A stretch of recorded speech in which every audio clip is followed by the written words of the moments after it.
নমস্কার বন্ধুরা, আজকে মুগের ডাল রান্না করছি। তার আগে একটু কথা বলে নিই, তোমাদের সঙ্গে শেয়ার করি। আমার কালকে থেকে কিডনি সাইডটা তো বেশ যন্ত্রণা করছিলো, তাই আমি ভিডিও কালকে দিতে পারিনি। আজকে আমি ভিডিও দিচ্ছি।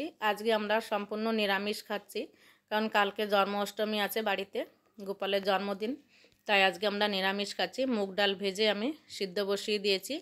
আমি এই উচ্ছে দিয়ে তিতের ডাল বানাবো। উচ্ছের মধ্যে আমি গোল গোল করে কেটে নিয়ে ধুয়ে নিয়েছি, নুন আর হলুদ মেখে নিচ্ছে ভাজার জন্য। তেল গরম হয়ে গেছে, এবার দিয়ে দিলাম তেলের মধ্যে। এবার এটাকে লাল লাল করে ভাজতে হবে, বেশ সুন্দর করে ভেজে নিতে হবে, নাহলে কিন্তু কাঁচা গন্ধ আসে, উচ্ছে খেতে ভালো লাগে না, আর ডালেও স্বাদ হয় না। এইভাবে মুগের ডাল করে খেয়ে দেখবে, দারুণ লাগবে কিন্তু। এই যে আমার উচ্ছেটা ভাজা হয়ে গেছে, এদিকে আমার ডালটাও সিদ্ধ হয়ে গেছে। আমি একটা সিটি দিয়ে রেখে দিয়েছি একটুখানি সময়। আমি উচ্ছেটা নামিয়ে নিচ্ছি। আমি দিয়ে দিলাম সর্ষে, আর দিয়ে দিলাম একটা শুকনো লঙ্কা ফোড়ন দিয়ে, তার মধ্যে আদা বাটা দিয়ে নেড়েছিলাম। ডালটাকে ঢেলে দিলাম, নুন হলুদ দিয়ে দিলাম পরিমাণ মতন, সামান্য একটুখানি মিষ্টি দিয়ে দিলাম, উচ্ছেগুলো ঢেলে দিয়ে দিলাম। এই দেখো ডালটা ফুটে উঠেছে। এবার ডাল আমার হয়ে গেছে, ডালটা আমি নামিয়ে নিচ্ছি। এবার আমি কড়াইটা ধুয়ে আবার বসিয়ে দিচ্ছি। এবার আমি বেগুন ভাজবো, তার জন্য আমি নুন হলুদ মেখে নিচ্ছি, কড়াইতে তেল দিয়ে গরমের জন্য দিচ্ছি। এবার আমি এই যে বেগুনগুলো ছেড়ে দিচ্ছি তেলের মধ্যে। এবারে উল্টিয়ে দিচ্ছি বেগুনগুলো।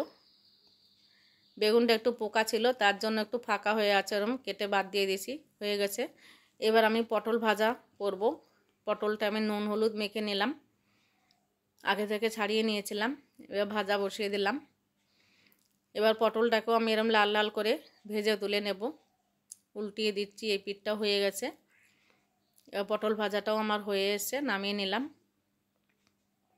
এবার আমি কাঁকরোল গোল গোল করে কেটে নিয়েছি, একটু মোটা মোটা করে কাঁকরোলের নুন হলুদ মেখে নিয়েছি। নিয়ে এবার কাঁকরোলটাও ভাজা করলাম।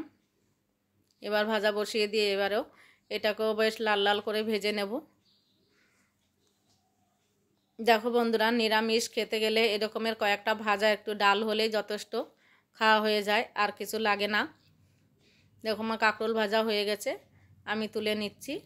এরপর দিয়ে দিলাম ওই তেলের মধ্যে আমি আলু দিয়ে দিলাম, ঢেঁড়স দিয়ে দিলাম।